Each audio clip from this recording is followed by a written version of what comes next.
Hello, everyone. Jason and Ben are here in the place to be. You can't really see us because it's extremely dark here. Hello, everyone. And Jason, the only place we could do this with kind of a reasonable level of outside noise is in kind of the I don't know the basement mortuary area. Yeah. Actually, this is where the shows are. Yeah, I really want to set the scene for everybody here to understand where we're recording this. So, this is within what we've always playfully called the Dusk Till Dawn bar in Tijuana, right at the entrance of the red light district. And, you go in, you feel like you've stepped through a bit of a time portal. A little bit. Right? It's, a bunch of like kind of beefy Mexican guys and like sort of thin gothy Mexican chicks in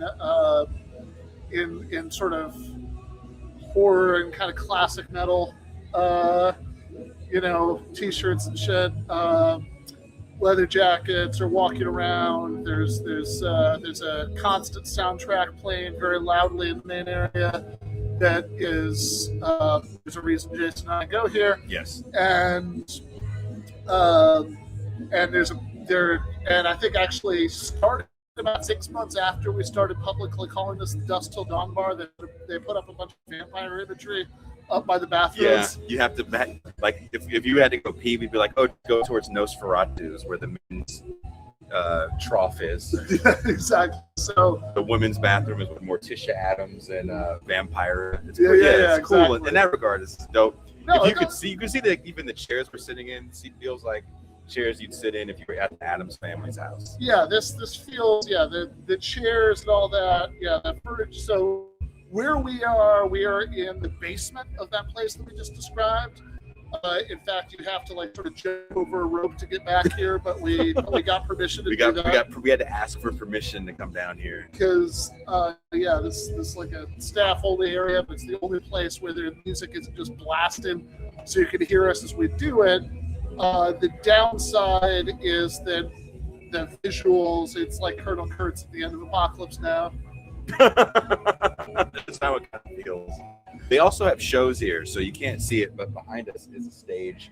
It's kind of elevated, so you go upstairs. You can watch the show from the balcony. You can watch the show from this second floor where there's people. They're actually building something right now, and then this would be the pit, I guess, where we're kind of in for when they have live shows. The furniture down here definitely feels like it's from an adaptation of an Anne Rice novel. Oh yeah. If you think you're a vampire, you'd have so much wood right now if you were in this place. This is like vampire wood. Also, what I do like about being down here, the smell of cat piss is a lot less. So one of the employees has I think there's 8 or 9 cats that are just existing through here. But the reason why we're here is that we had promised to do something for Mike Watson for a while. The better part of a year and a half, maybe? Something like that, yeah. Neither one of us completed our task, and Mike Watson had presented to us, well, why don't you guys record a conversation? And Ben and I, you would think we would have done this because we do hang out, but when we hang out, the last thing we want to do is work. So we were going to do this last night. We didn't. Yeah, I came over to Jason's apartment with the specific intention of recording this. So Mike Watson and friends, or Revolt Press, is putting out an anthology called What's Left of Metal, which we agreed to write essays for, I don't know, 40 years ago or something. And it's been a while, and that eventually is we'll just record a conversation. And I did write an intro for this back in November. Yeah. But then it was the intro. It was supposed to be an intro, and then Jason and I were gonna have a conversation. So last night I went over to Jason's apartment with the specific intention of recording this conversation.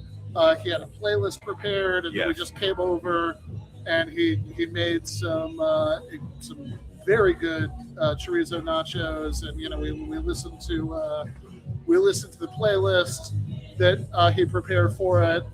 And then I was like, yeah, no, I'm an old man.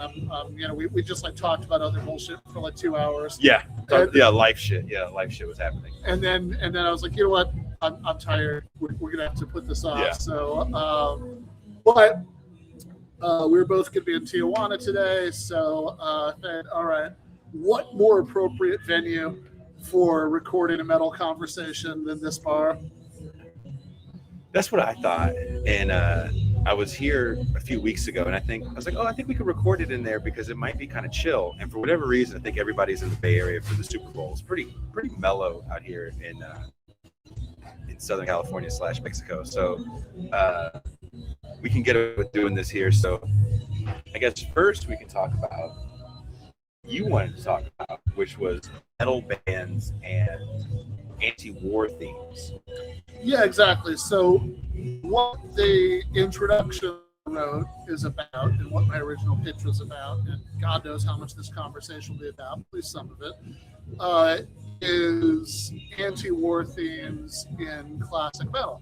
So part of the inspiration for this was thinking about the infamous Clear Channel memo after 9/11, where Clear Channel, which I think is now iHeartRadio. Yeah. But Clear Channel sounds less ominous. It does. It sounds so much less ominous, right? Because it's just like, oh yeah, sure, it's like an app, whatever. You guys play Green Day. Yeah. Yeah. Clear Channel sounds a little bit more like what it is.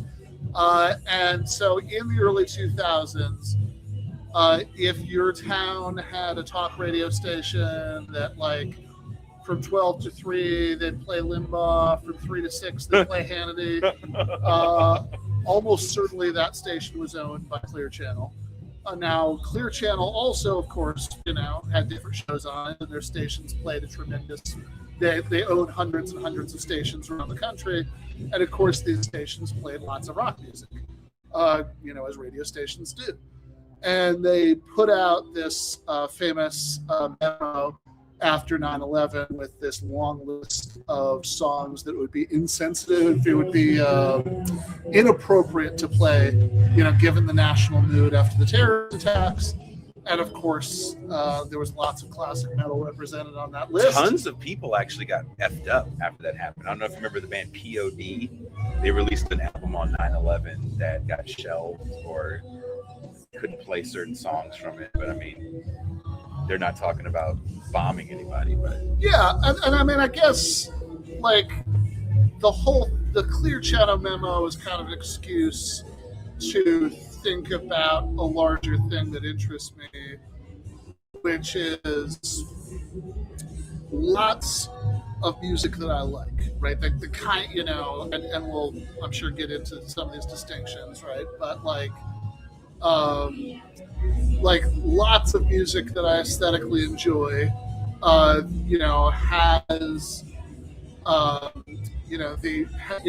includes these songs that, have what, sound like very anti-war lyrics. And, there's the sort of metal that I tend to like. I mean, I'm not really I'm not really the biggest fan of people just like screaming at me, sonically. But I like I like hard rock music, and so like I enjoy Black Sabbath in the same way that I enjoy Led Zeppelin or whatever, and I also enjoy like horror movie imagery and whatnot, right? So I obviously like the intersection between the two. And so I think there's a lot of music within that does have these very political songs that, have, let's just say, anti-war lyrics, although we can complicate that in a minute. Yes. Like one of the clearest examples, of course, is Black Sabbath's War Pigs. But like Metallica has a couple of songs like this, right? Disposable Heroes. And one. Yeah. And we can go through other examples. And so when I first pitched the idea for the essay, what I was really thinking about was, and I want to leave this as a question. This is not like, I'm not asking it as a question in that way that's like really I have an answer. And like I'm trying to suggest my answer, but I think it's a real question, right? Which is, to what extent are these actually anti-war songs? Yeah. And to what extent are the horrors of war just being mined as yet another source of badass imagery, along with horror movies and Satan and all that shit? Would you say, okay, I don't know if you feel the same way about this, War Pigs? Let's start with War Pigs, right? Yeah. So Black Sabbath is not the proto-metal band, but they are the metal band, right? Yeah. And when I think of Black Sabbath War Pigs, I think of a song that comes out of an era where anti-war music is trendy. Being anti-establishment is something that is part of your rock and roll bona fides, Totally, yeah. but you can't be taken serious unless you have a strict stance against something.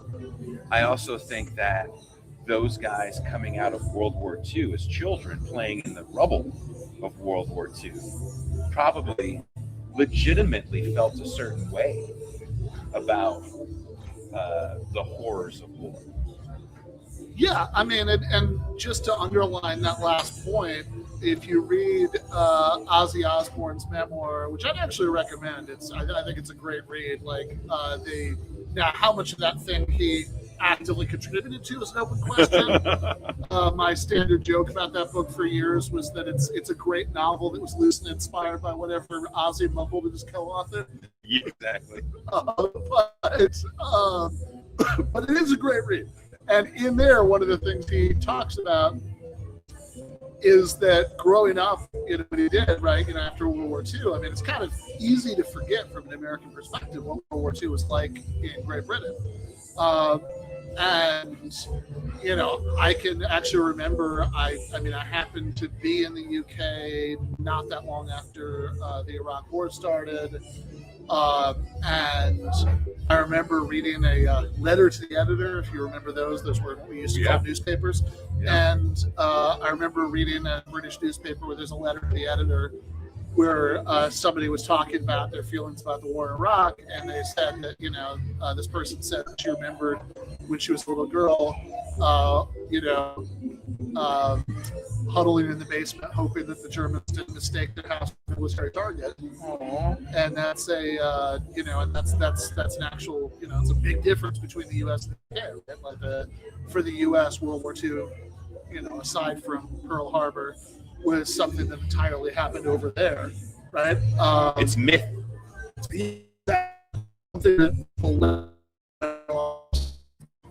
Americans only experience soldier, whereas they experienced it as civilians, right? And so in Ozzy's memoir, he talks about how so many of the places, because he actually, those guys all came from class backgrounds, the original Black Sabbath members, and he and his friends as kids, so many of the places where they go play were bomb sites that he said bomb site was almost just an alternate term for playground. It's interesting. Yeah, I guess it's a side note, but I was watching a movie that I'm trying to write this review on, and it's called Killer of Sheep, and it opens with kids open fields. We call them wars. Kind of, this movie takes place after the Watts riots. So, the underdeveloped rubble of a deindustrialized city is different than a bombed out city. But although one similarity is that if you look at the aftermath of lots of urban riots in that era, since also, but it took fucking forever for that stuff to get rebuilt. Oh God. Yes. So also, if you guys can hear the music in the background, what's kind of funny is there's music that people are requesting in the bar that's metal and punk and goth.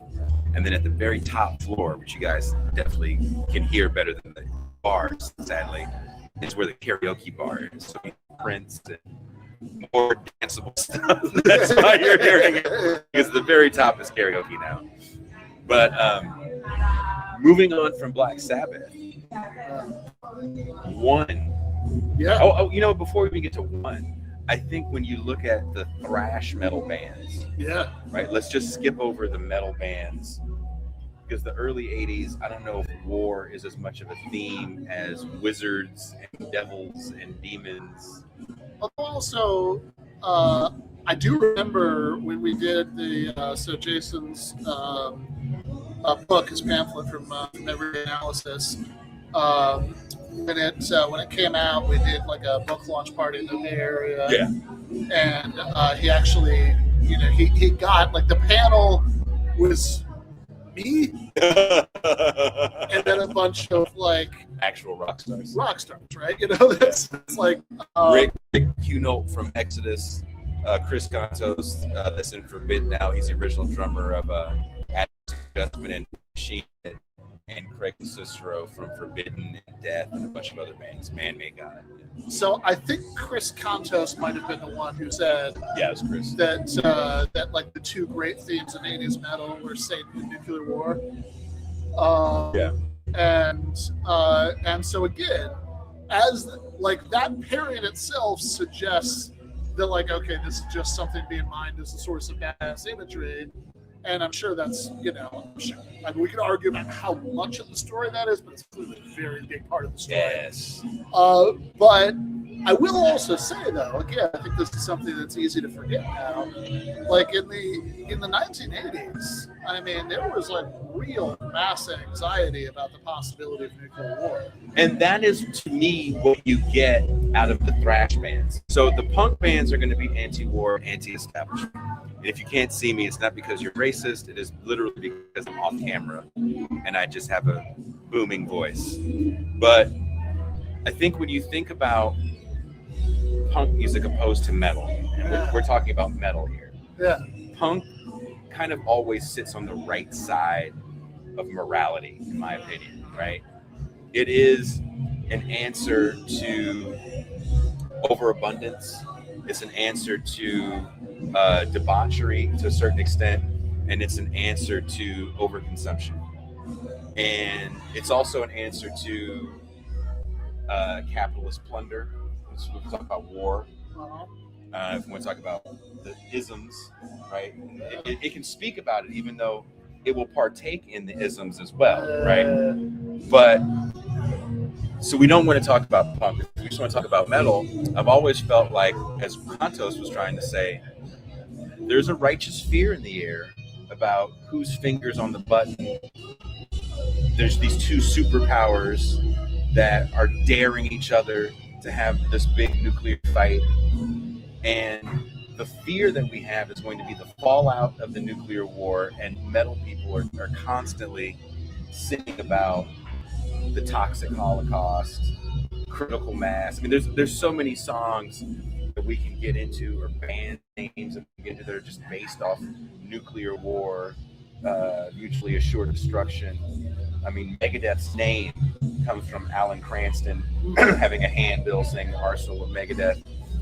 So when I think about those bands being anti-war is where there's a similarity between them and punk, and they kind of perfected in an era where we're not fighting any serious wars. I'm not saying that the U.S. doesn't have a global presence in the world.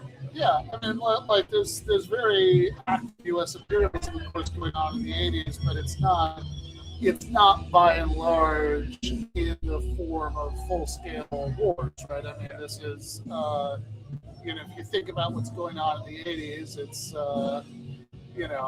there's stuff like, we're illegally, funneling money under the table to the Contra death squads in Nicaragua, thinking of punk with Clash as the album called Sandinista. Yep. There's a lot of shit like, Reagan invaded Grenada because they were building an airport, and you never know. Once there's an airport, then we could have Red Dawn. Grenada, can't rule it out. So just better safe than sorry. Better just invade the entire fucking country. But this is all stuff that's like this is like that old what's it Monty whatever it was the sketch is Godzilla versus Bambi. where like the whole joke is like almost all of the runtime is credits, and then it's just Godzilla stomps down on Bambi, right? Like it's all kind of at that level, right? I mean, like none of these places. Not only is none of this stuff a threat to the U.S., but the U.S. hasn't fought a war with anybody who's actually a threat to us since World War II.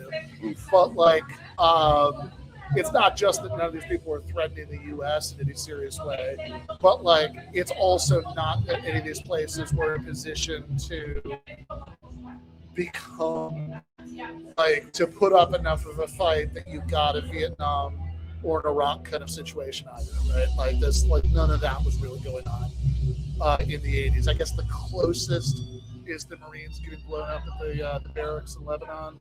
Oh yeah, but that's just kind of a one-off. Right? And those guys aren't really talking about that either. No, not at all, right? Like it's all very abstract.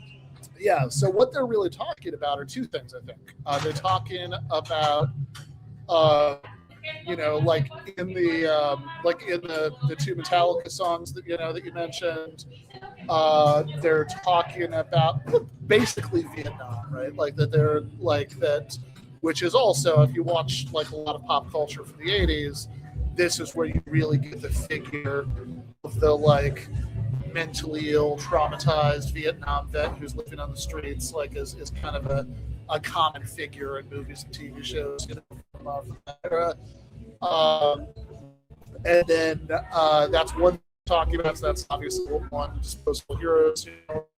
Oh wow! You turn the light on. Oh, that's nice. Damn. It doesn't help that much, but a little bit. There you go. So, and then the other thing they're talking about is the possibility of the big one, right? So you mentioned the Megadeth name, or they have an album called Countdown to Extinction, right? Yeah. You know, that's that. Rest in peace with the big nuclear bomb. Every piece sells, but who's buying? Everything is about this idea that the world leaders, and there's just two they're talking about, right? Gorbachev and Reagan, don't want peace, but they're at the precipice of nuclear destruction. And they're also talking about the fallen soldier who has been forgotten. There's a lot of that in their songs. So would you say that there's kind of a right-wing element to some of the anti-war stuff that you get out of heavy metal in this era? I don't know. I mean, I think that this is interesting. I also think, to go back to Black Sabbath, that one of the things that makes War Pigs interestingly different from the rest of the examples we've been talking about is that it's not really about anything specific, right? Like it's not like in the way that these songs about disposable veterans feel like they're more or less about the legacy of Vietnam, and certainly in the way all the Megadeth stuff about the possibility we're gonna have some sort of nuclear exchange with Russia. That War Pigs doesn't really feel that way. War Pigs could be about Vietnam. It could be about World War I.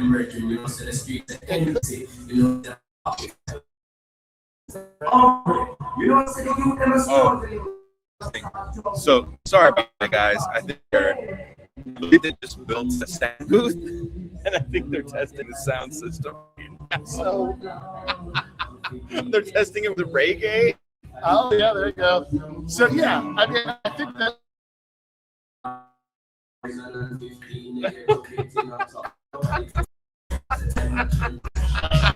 do you want?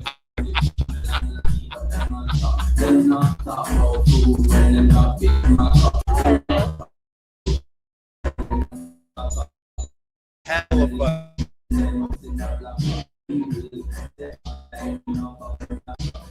Didn't see that one happen.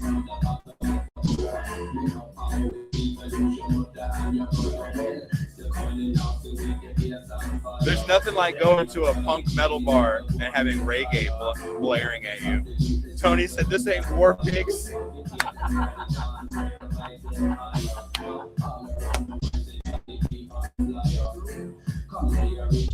There's a cage for go-go dancers here.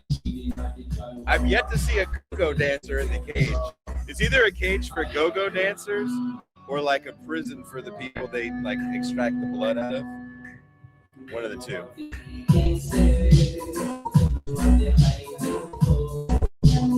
Well,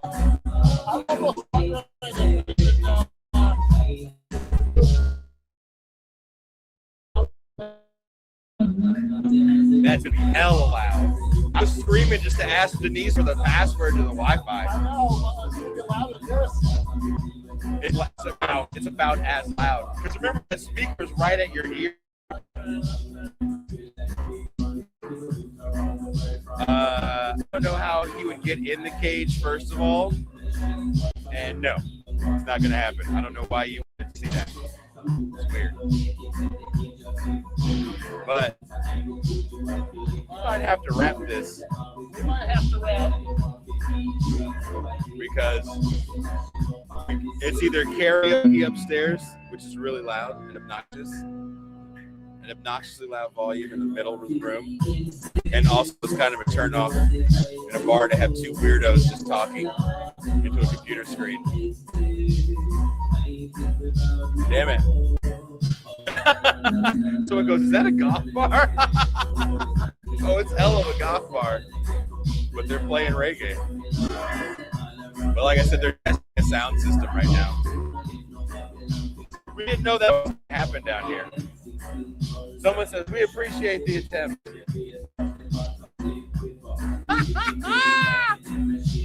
I was so excited. I hope Mike Watson sees this effort. Tried, Mike. Tried, Mike. We were defeated by reggae.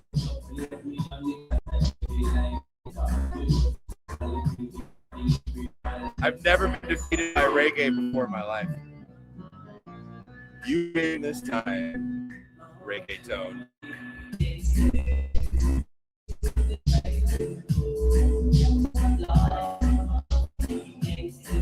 Someone said, I just heard about the Chicano goth. Oh, this is the Chicano goth scene? Yeah, this is not that scene. This is very different. We are literally in Mexico where we're both. We are not in the States. Are we going from reggae to like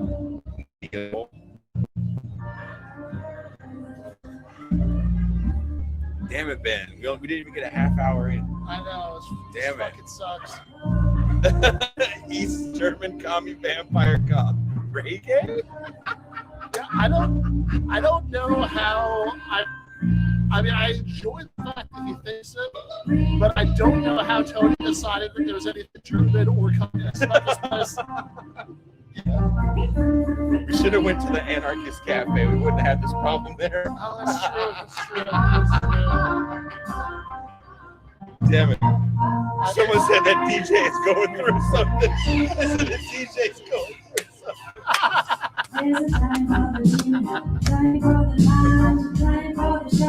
Like the DJ just had a heartbreak or something. Oh my god, I didn't even see it. Smack. I didn't even see all the skulls up there. The skulls that lead to either that's a go-go cage or like a track for the person they're gonna eat feed off of later. What's funny about everything in here is that it makes a lot of sense. Because if you want to watch a show down here, it would be like the pit. All you would see is ankles and maybe knees. So you kind of have to watch it from these balconies. Which if I was in a band, that would kind of be whack as fuck. But I guess it works. I'm not gonna sit here and talk shit. But it is funny that this dude is doing a sound check right now.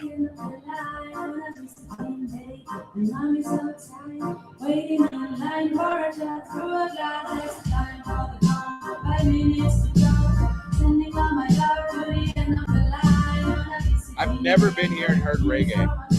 No, this is good.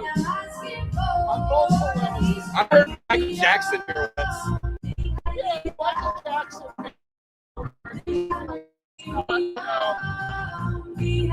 It's like mostly like punk and metal goth stuff, but there's like a range of rock that's like represented Yes, a very wide spectrum of. As I was coming in to give Ben the password, they were playing like The Doors and Pink Floyd and then like Tigers or something. Get a lot of things, you know. Black Scorpions before that. It was pretty dope. Yeah, no, I can't really want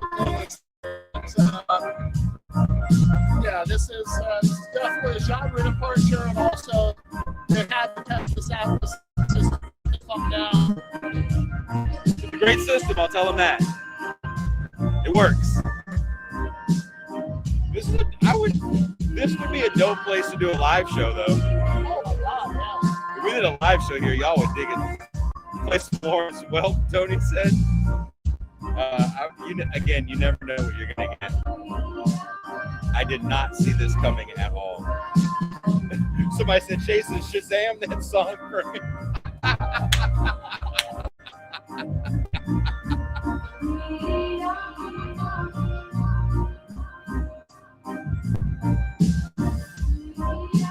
This is so crazy. What's funnier is we're gonna try to do it upstairs, but the floor is so frighteningly like thin with the construction that every time someone walks by you, it gives. Yes. So you feel like you're gonna fall through it. For the record, this was Freedom featuring Ross Telford There you by go. Izio and Novosan. There you go. None of that means anything to me, but there you go. I just log on to YouTube and what reggae dub piece. Again, we did not know this was going to happen. We went to one of our favorite bars. They let us come downstairs into a room that was closed off to the general public. They were doing some work in here. We were recording, and we didn't know they were working on a sound man booth, and now they're testing out the sound system. This room is kind of insulated from the outside of the bar, the main bar. So the main bar is playing like thrashy ass metal right now. You can't really hear it because I am sadly underneath two 18s and a subwoofer.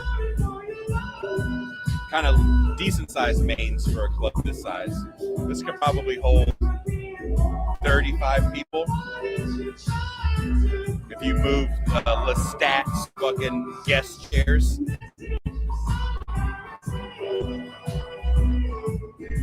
And these big crates, aka coffins.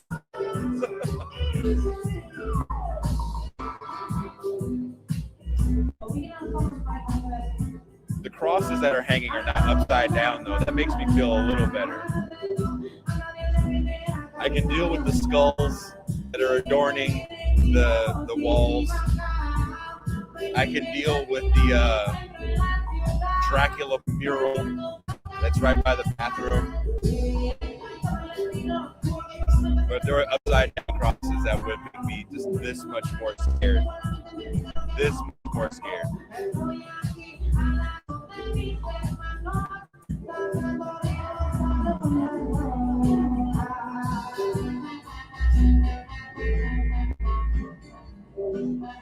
Can you guys hear how loud this music is? Is it super loud?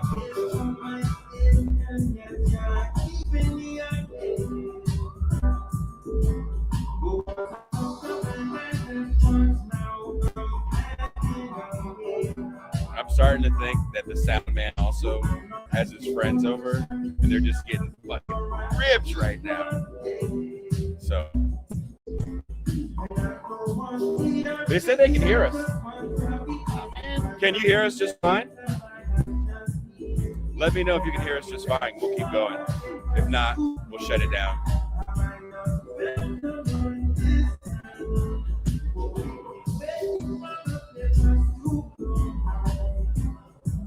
You can hear us just fine? You have a soundtrack? Go on your riff, man. Jesus Christ. Okay. See if I can remember this while there's reggae pounding into the back of my head.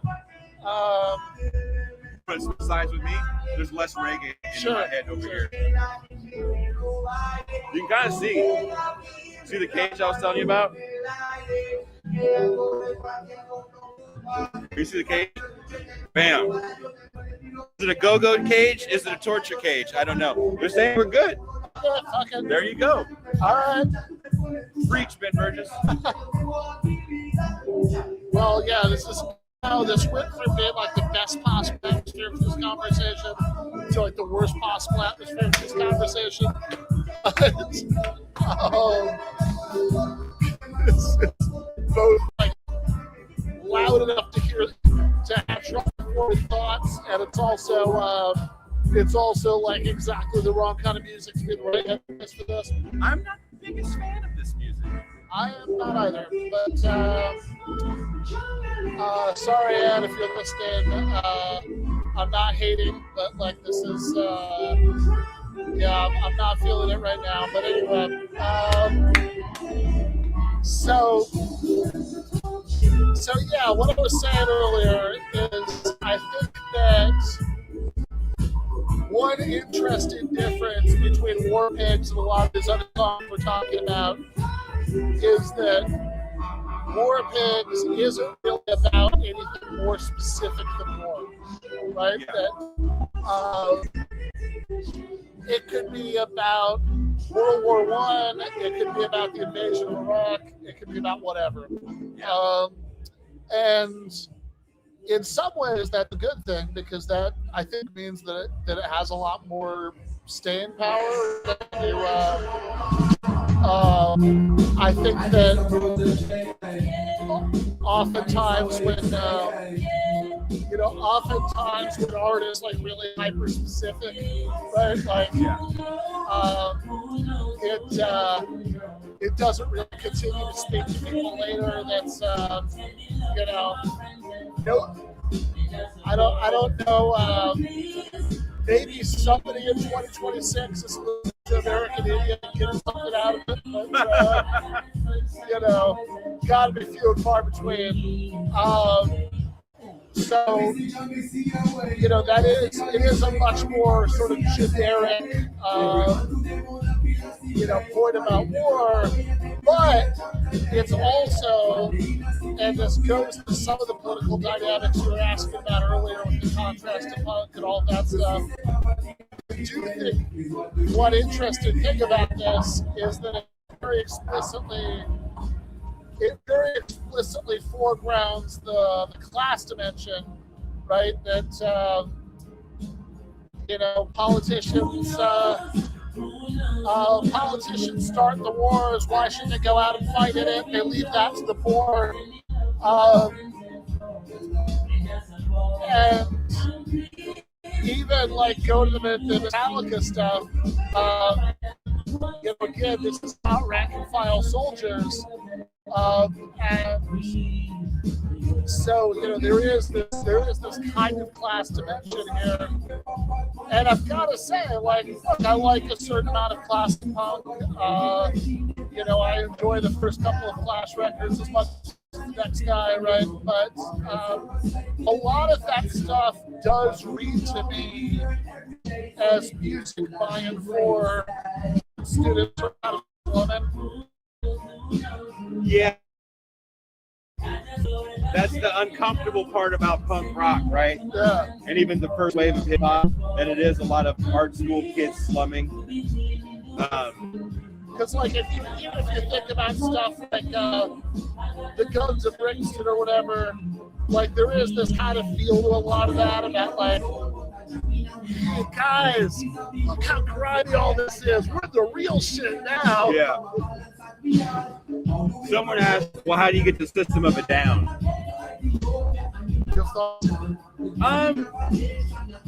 I think System of a Down is also coming out of a different moment, and they're different dudes. So if you listen to hardcore punk, and if you listen to hip hop, and if you believe that hip hop was going to be this revolutionary voice of the downtrodden, and you've also witnessed 2 invasions at this point when we're talking about a group like System of a Down, right? They were old enough to know about 91. And their third album comes out after 9/11.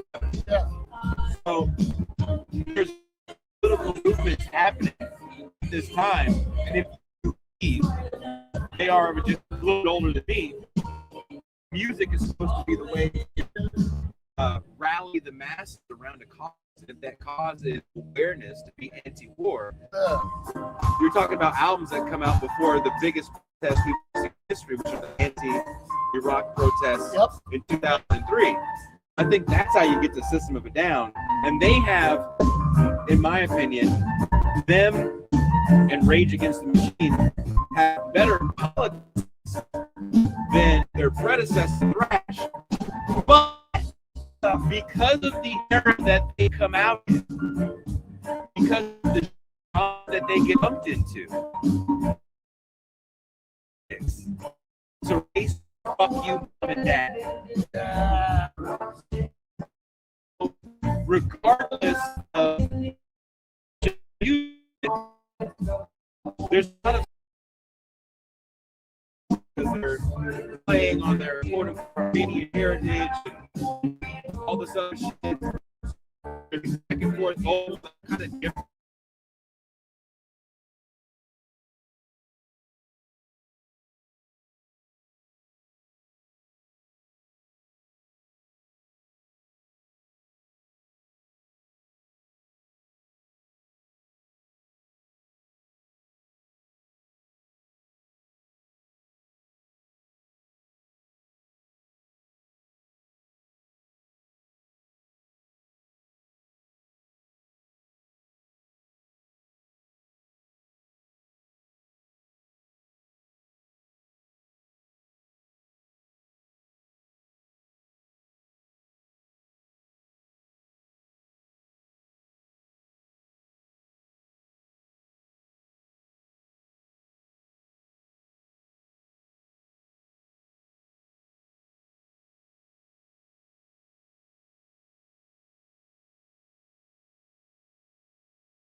So we are in Mexico. We are using the Wi-Fi of a bar that is running a million things off the Wi-Fi right now. Yeah. So I apologize for that. But what I was trying to say was, I think a lot of the message that you get from System of a Down and Rage Against the Machine especially gets lost in the moment and who they're adjacent to. So when you see Limp Bizkit, for example, Deftones, Incubus, System of a Down on the same tour, those bands aren't coherent message-wise, right? And it's easy to get caught up in the vibe, if the music. Like when I hear Rage Against the Machine say, fuck you, I won't do what you tell me, repeat it over and over again. I know that song is not about saying fuck you to your mother, but in a crowd full of young people, it's a great song to say fuck you to your mother, fuck you to your boss, fuck you to your principal, as they are destroying Woodstock's merch trucks and lighting things on fire. They are yelling, fuck you, I won't do what you tell me. Yeah. I don't know if that's what Rage Against the Machine had in mind when they wrote the song. No, I think it's definitely not what they had in mind, but yeah, I think that was what people got out of it. Like what's the classic thing? Paul Ryan was a huge, huge Rage fan. Yeah, exactly. And I don't know. I guess I have mixed feelings about that because I do feel like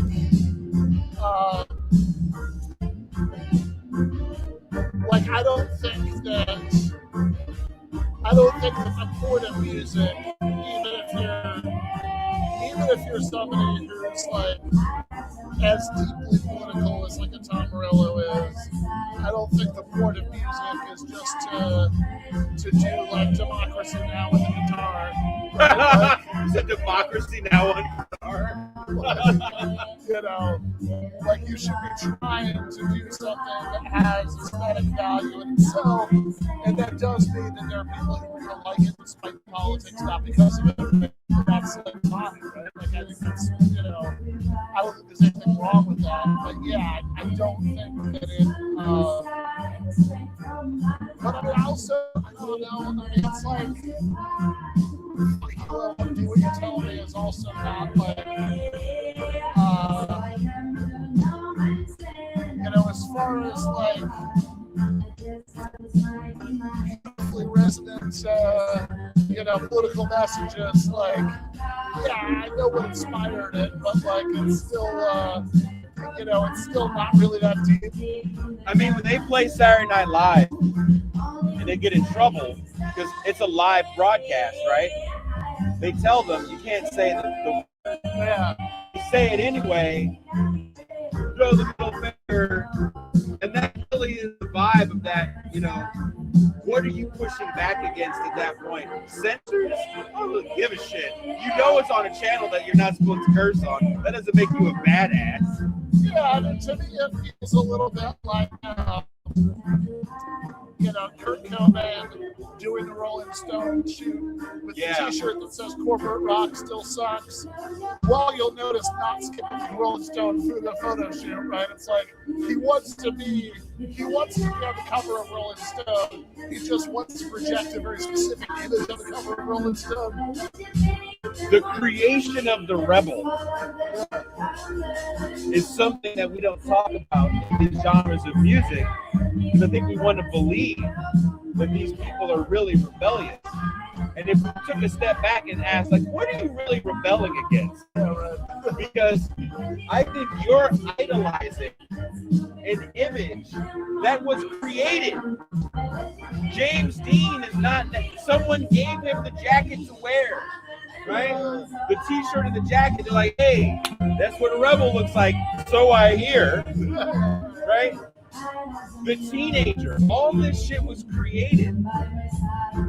And if we think about kind of capitalist reproduction and this idea of rebellion, what I was writing about was the early days of metal that we're later going to call hair metal. Yep. That was rebellious music. I watched hours of Motley Crue interviews as I was putting my thing together. And what I found interesting was, in their early days, they were like, we're more street. They were like, you guys wear the makeup and stuff, like Kiss, right? They go, oh, no. We're not like them. They're corporate rock. This is from Motley Crue. They're corporate rock. We're street, is what they would say. We don't listen to what they listen to. We listen to heavy stuff like Deep Purple and Black Sabbath. This is 56 saying this shit. Guy who's literally going to go Steven Tyler's closet in the next album. And wear the throwaway outfits from Aerosmith, Toys in the Attic, and Rocks. Yeah, this is before Mickey really decided that his deepest well of poetic inspiration was thinking about all the statutory rape he wanted to do. Oh, yeah. All the 14-year-old chicks that were just 14. It's looking clean. Whoa, Nicky, whoa. What are you thinking about right now? 25, brother. But I've always found it kind of fascinating that when we think about hair metal, we always think of it as this like derivative genre. And it kind of is, right? If you think about 82 as a watershed year for metal becoming mainstream music that is financially viable. So that's that new wave of British heavy metal. So you're talking about Maiden drops Number of the Beast in 82, Priest drops Screaming for Vengeance. Saxon, I think Denim and Leather comes out a couple years before that. But that's the stuff that's firing up, not just what we're going to call hair metal guys, but it's also firing up what we're call the thrash guys. They're all pulling from the same place. I think the thrash guys have a tighter grip on Maiden sonically and Priest sonically, and they like punk. I think the hair guys like punk as well. Yeah. But the big difference, in my opinion, between those two genres, I don't know if you feel the same way, is that the hair guys understood marketability. Their whole goal was to get a big record deal and do Van Halen arena shit. Van Halen's the template, right? But they're not, they're going to take some of Van Halen and turn it up to 11. And they're going to take some of Iron Maiden and turn it down to 5. And I really think that's what you get with Quiet Riot and again the early Motley stuff, the early rap stuff, because they want to capitalize on the iconography of heavy metal, whatever heavy metal is supposed to be. They want to differentiate themselves from the people that came before them, like the Kisses of the world. They're like, no. We're not like Aerosmith, we're not like them, because we're street. We keep it real. We are music for the people. And if you listen to what they say in interviews, even to this day, they always have this thing about their fans or working class people. They make music for the people. This is this. As they get larger, they go, this is escapism for working class people. If you yawn at me one more fucking time, you can't see this, but this motherfucker keeps yawning at me. It's not a commentary on what you're saying. God damn it. Yeah, I did not sleep good last night. It's but yeah, unrelated. Very unrelated. It's the reggae tones are putting you to sleep, dude.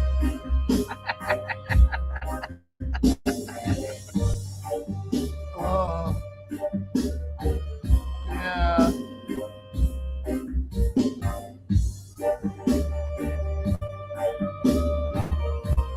They're telling Kush. No, Kush says this is sublime. No, this is actual reggae music.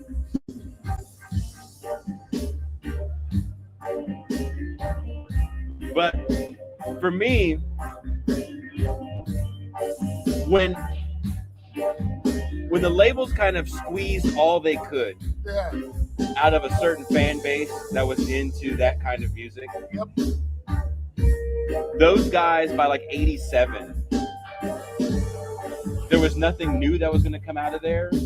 So you start rehashing old stuff, right? So that's when you get like White Snake re-releases their self-titled album. That scared the shit out of me. Yeah. No, I just saw something like a Jar cross. Yeah. Cat's probably killing a rat. Aerosmith comes back with all the Desmond Child stuff, post their Run DMC stuff. By the time you have that, Motley Crue's taking off the makeup, Guns N' Roses comes on the scene, and the thrash stuff that we were talking about earlier, kind of anti-war, more serious stuff, which also takes the place of punk music as well, because of the aggression, the rawness, and the quote-unquote authenticity of it all. And it really puts a nail in the coffin by 87 for what we're going to call hair metal. And so hair metal really only has a lifespan of about 84 to 87, 83 to 87. And by the time Nirvana comes out around 91, 92, excuse me, you're able to basically take hardcore punk, which a lot of that stuff was, and classic rock, or classic metal, whatever you want to call it, and market it because of the visual iconography. Because also, by this time, we're no longer sitting back and listening to music and taking it in. We're watching music and taking it in. Right. So the tight pants and the pointy guitars aren't going to do it anymore. So here's holy jeans and plaid shirts. We're going to call it something because most of these guys we signed just came from Seattle, and everybody else they signed is going to fall into the same category. If you're under 25 and you drop a record in 1990, you were no longer a thrash band. You got rid of the compression. I need a looser tone. Get rid of this pointy guitar. Give me a Les Paul. And that's just what it was moving forward. Yeah, that's kind of regardless of what the actual musical content is. I'm thinking about like Alice in Chains here, right? Like, Yeah. This is, so, like, yeah, whatever, like, yeah, the genre classification you would have gotten before this, right? I mean, it's just kind of, yeah, it's just kind of this pure, like, marketing, like, recategorization. If Alice in Chains goes on tour with Guns N' Roses, Yeah. that first record Yeah, what a fit. fits perfectly. That sounds like a Sunset Strip record. Yep. Right? But because they're dressed a little different, they come from Seattle, go on tour with Megadeth, it actually doesn't go that well for them, but we're going to call it something different because we're going to market it differently. And they have crazy mainstream success.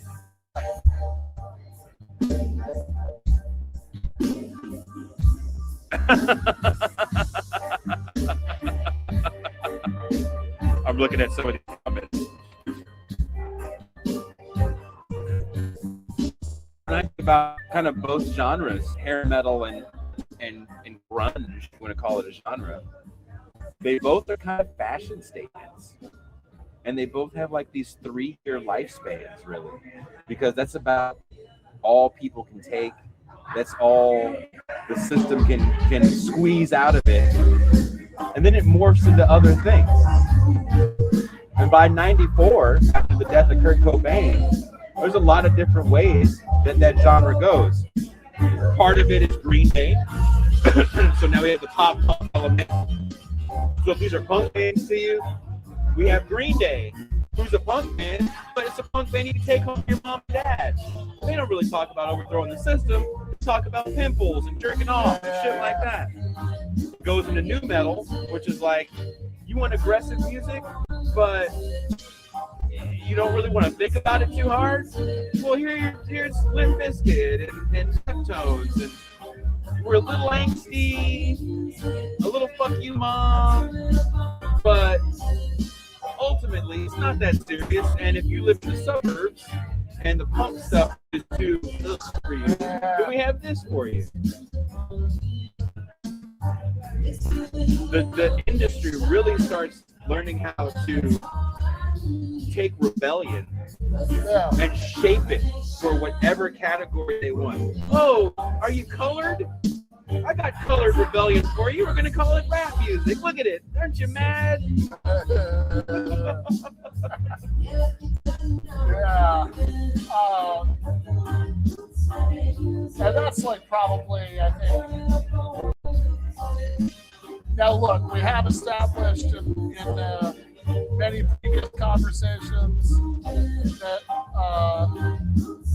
like, gun to a head, or if I was like in the position of the girl in the first scene of the first Rain movie, where like I have to do like trivia to save my life, I would not be able to name like any hip hop artist from before NWA.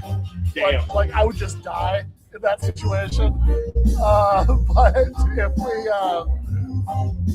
if we start, you know, but like just thinking about your comment makes me think like if you start like, you know, with the, like, you know, in my head the original, right, you know, like fuck the police, rap music, you know, in that era, then it is a remarkably short trip between that and like, you know, music like, you know, by the same artist, right, you know, that's just like lifestyle stuff, diss tracks about each other, you know, like that's just, you know, like the politics just drops right the fuck out like immediately. And it didn't really matter, right? It's like, especially post the gang truce in LA post the riots. A lot of this stuff is marketing. Yeah. And it's writers dictating the context of the music. And that's another reason why I think they loved grunge so much, because they didn't have to talk about hedonism, or they didn't have to try to make Snoop Dogg sound deep. There's an iconography in the grunge artists that is very similar to the important, quote unquote, important artists of the 60s, that it felt like a certain section of music intelligentsia really honed in. You want anything to drink? No, I'm okay. Okay. You want anything else? You sure? Nothing? A beer? Another one? No, I'll take another. Sure, I'll take another rum and coke. Sure. Ronnie Coke? Rum and coke as well. Ronnie Coke? See, can you see that?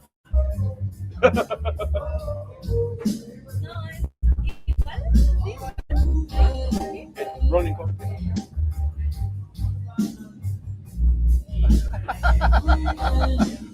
Tony's giving us his order. I want a Jack and Coke, ma'am.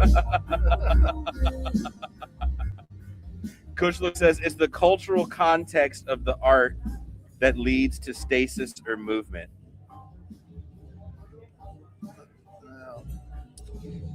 Oh, there's no reggae. Can you hear the beautiful people playing in the background by Marilyn Manson? Oh, not anymore. Not anymore.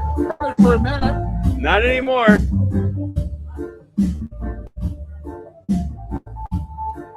It's also a jarring contrast. I want to be clear on this. Like, where I'm sitting, what I'm looking at is, so going from right to left, there's some strings of like Christmas lights, and then there are a bunch of fucking skulls like up on the rafters, and then there's what is,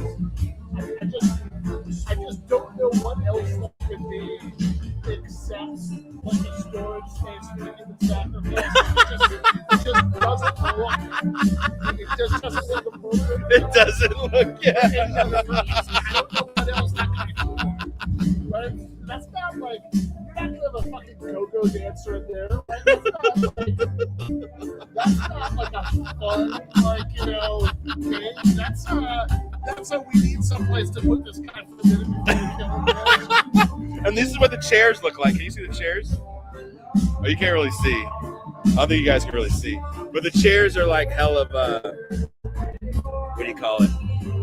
I don't know. The chairs just look like it's from the Lestat collection at fucking IKEA. Weird paintings on the stage. I don't know if you can see the stage. I think the stage is too dark, but yeah. They turn the lights on, and there's a whole balcony up there if you can see. But this is our now you guys will say we go to this bar. You can see kind of part of it.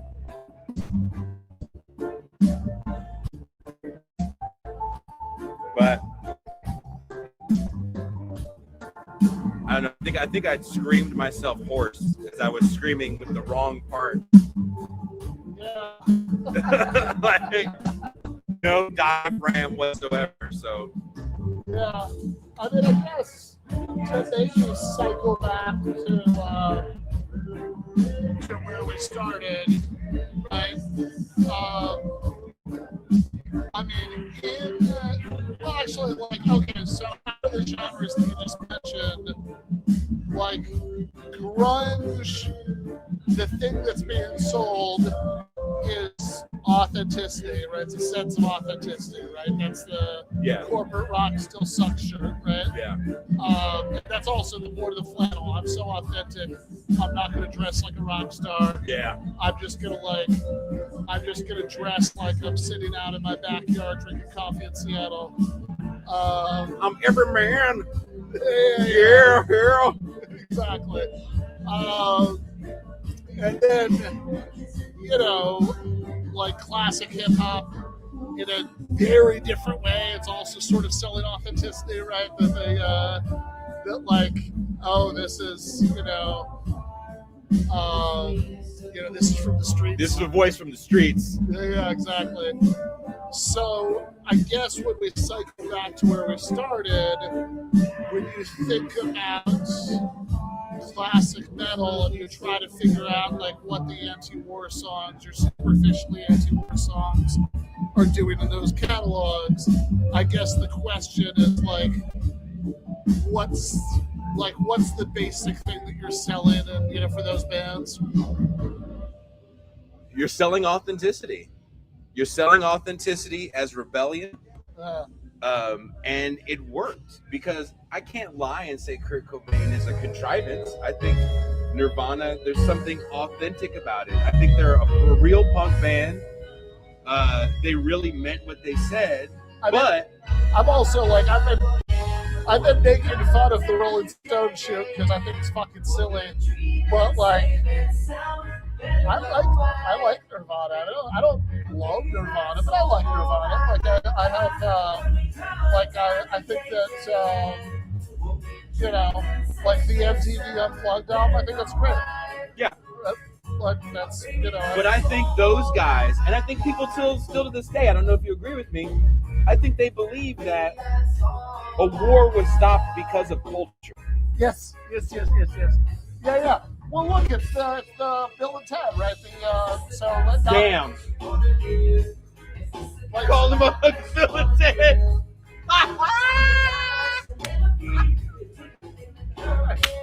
Like, it's the premise of Bill and Ted. Yeah. Is that I don't even. Does anybody remember what the actual band name was called? Wild Stallions. Sorry, thank you. Wild Stallions. Yeah. Yeah. The Wild Stallions music fundamentally changed the world from world peace to this harmonious new age, right? Like that. Which once they learned to play the guitars. Say again? Once they learned to play the guitars.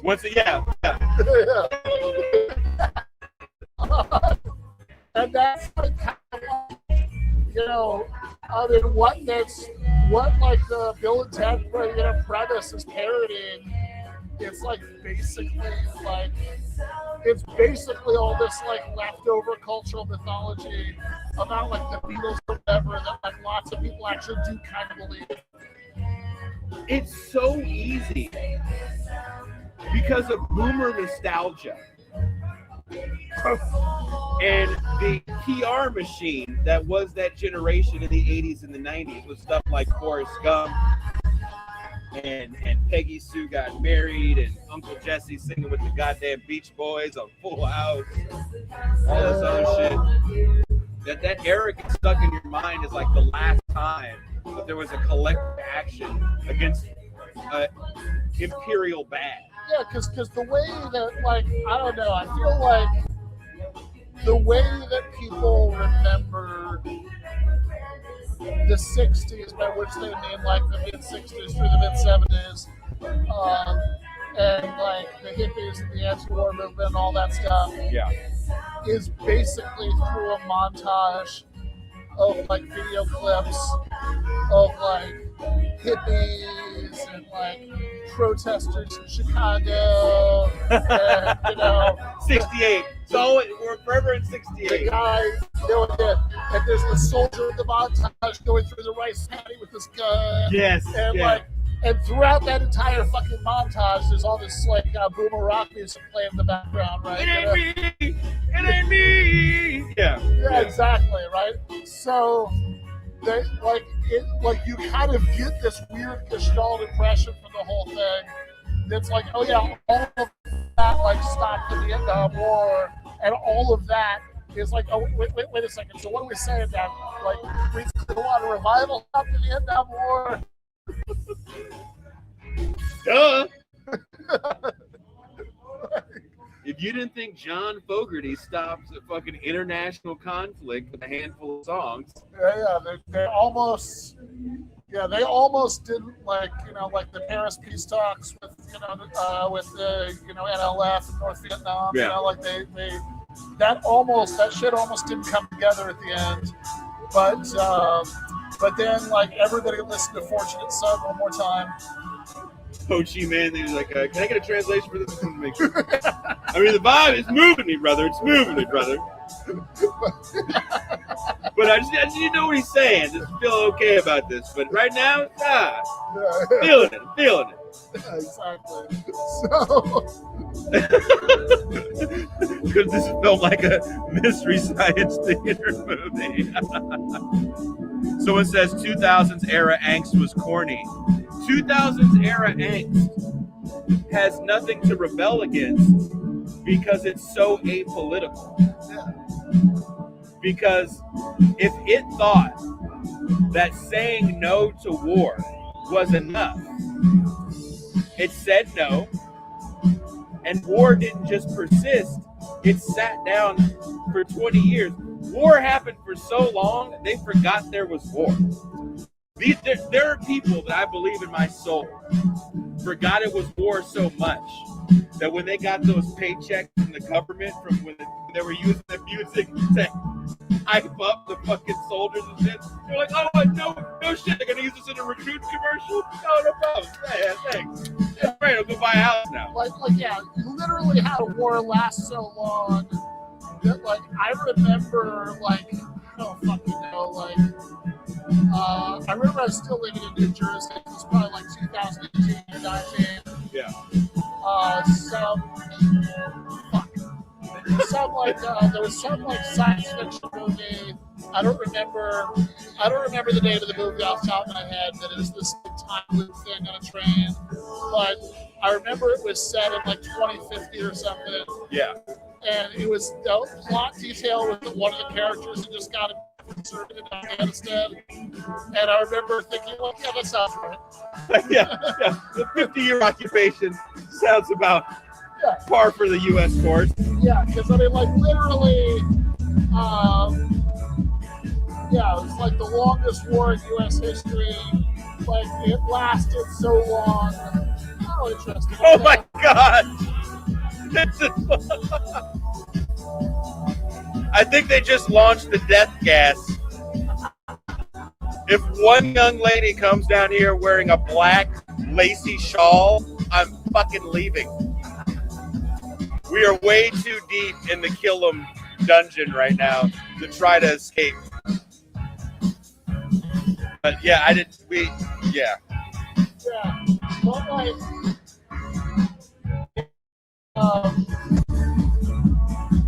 and it's funny because I saw something in the chat mentioning oh my God, what was it? Woody Guthrie, right? This machine kills fascists on his guitar, right? Yeah. Woody Guthrie? Yeah. Was that Guthrie? Yeah, anyway. One of those white guys. Yeah, one of those people. I feel like I'm actually fucking that up. But anyway, whoever it was, right? They had, and it's like, okay, well, hold up now. Let's recall there that the context of This Machine Kills Fascists on the guitar was that he was producing pro-war music for the U.S. government going off to fight fascists, right? Yeah. Right? So, like, you know, if you want to say, like, yeah, that's a case where, you know, music changes history. It's like, well, you know, I mean, I think, like, the 82nd Airborne maybe did the heavy lifting. You know, sure, you know, music's doing its part. Can you imagine being in your bomber listening to, like, acoustic ass fucking folk music? Like, nothing gets me fired up to kill Nazis like Woody Guthrie. Now it's turned into a vampire disco.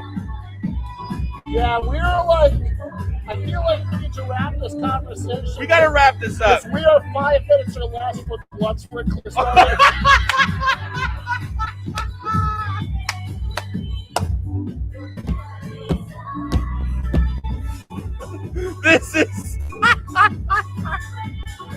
This is the most Blade 1 shit I've ever experienced in my life. Ever.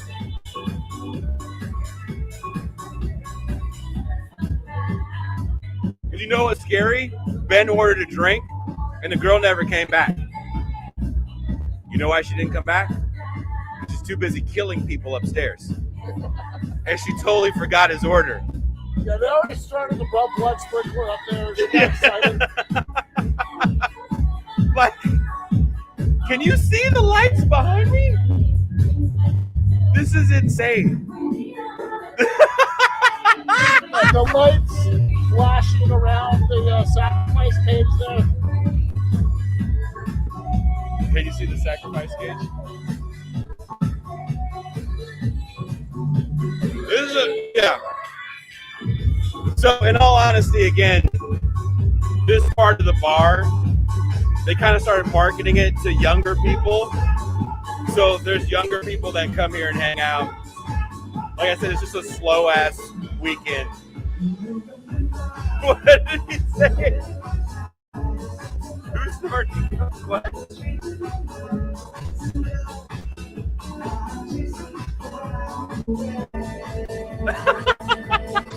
Sure. Yeah. Oh yeah, dude. This is an interesting spot to say the least. But I want to say thank you very much to Denise and all the good people at the Red Dragon, or El Dragon Rojo in Tijuana in the red light. Chapter Black says, not September at all.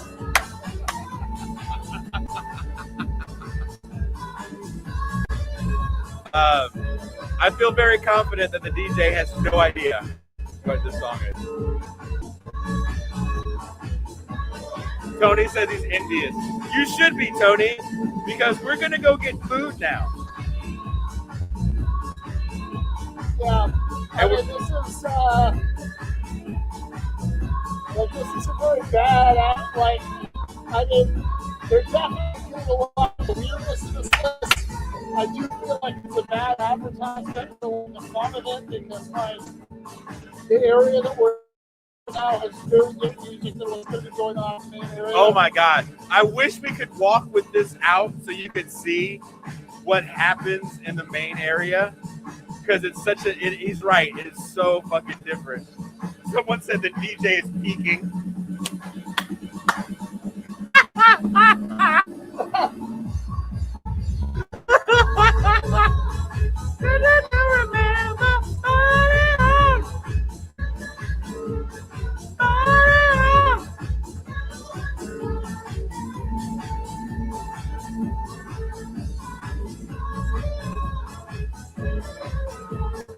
Somebody said their wife was. This is a beautiful place. It's really nice here in the summer. It actually is really nice right now. It's like 70-some degrees today. Oh, God, Gorgeous. It's going to be gorgeous all week. honestly, I kind of, unless it's something like right now where everybody the rest of the country is complaining about it, I kind of forget what season it is everywhere else. I've been fucking with Tony. I've been taking shots. Like, I go on my little run. You know how, like, behind my house where you walked up, there's that perfect cliff kind of by where Scotty's is. I took a picture of that where you get the ocean and the wave crested on the fucking shit perfectly. I was like, hey, Tony, what's it like where you're living? This is the view right now at 10 o'clock in the morning. Yeah, this is what I was telling you last night, that, like, well, they, you know, like, my favorite thing to do is, like, on Sunday mornings, I'm doing the Capital class, and if I'm doing it from my porch, well, all the, like, New Yorkers on the Zoom call are, like, swapping stories about how they're, like, taking out their lightsabers and opening the Hoth pictures, and, you know, the Empire Strikes Back for warmth, you know. I'll just, like, listen to them talk about that. I'll turn around I'll turn around the computer so they can see the ocean, you know, off the cliff. Yeah. Your beautiful shot. Yeah. Yeah. No, it's I'm not complaining. I kind of wanted to eat street food. I don't know if you wanted to sit down or if you wanted to eat street food. I don't know how you feel about this. You want a burger? I'm kind of thinking about Pizza Records. Oh, you want to go to Pizza Records? I can go for some Pizza Records. go to Pizza Record. Yeah, fucking All right. Thank you guys for hanging out while we actually were trying to do something serious. We had no idea we were going to get taken over by reggae and now some sort of nostalgic R&B disco.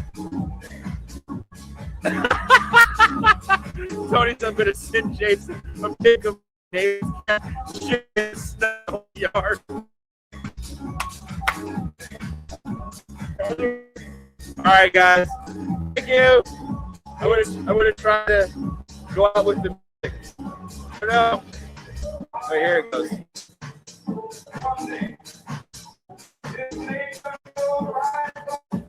No? It's not gonna go out. Fuck, dude.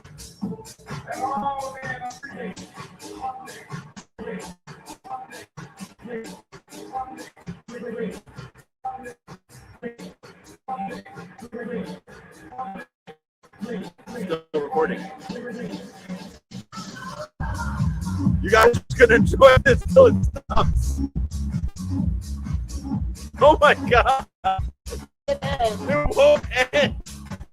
I literally hit it. You saw me hit it. Having trouble connecting.